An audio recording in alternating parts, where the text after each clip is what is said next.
Artis sekaligus YouTuber Baim Wong dan Paula Verhoeven memiliki program baru di televisi. Usai terseret kasus hukum karena membuat konten prank KDRT terhadap kepolisian, kini Baim Wong hijrah. Selain merubah kontennya di YouTube Baim Paula, rupanya ayah Keanu Tiger Wong tersebut juga mengerjakan program baru di televisi. Kondisi kehidupan Baim Wong usai kejadian buruk itu terkuak, kini masih banjir program baru yang lebih keren. Baim Wong dan Paula Verhoeven mempunyai program acara baru di televisi berjudul COD, yaitu Cek Order Dadakan.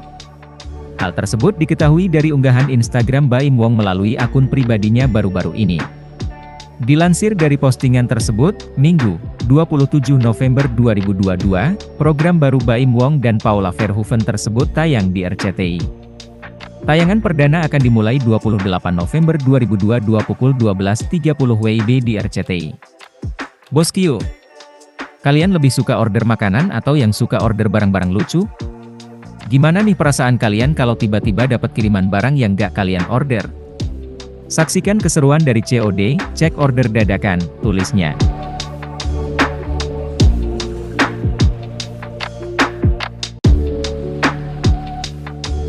Terima kasih sudah nonton, jangan lupa like, subscribe, dan share ya!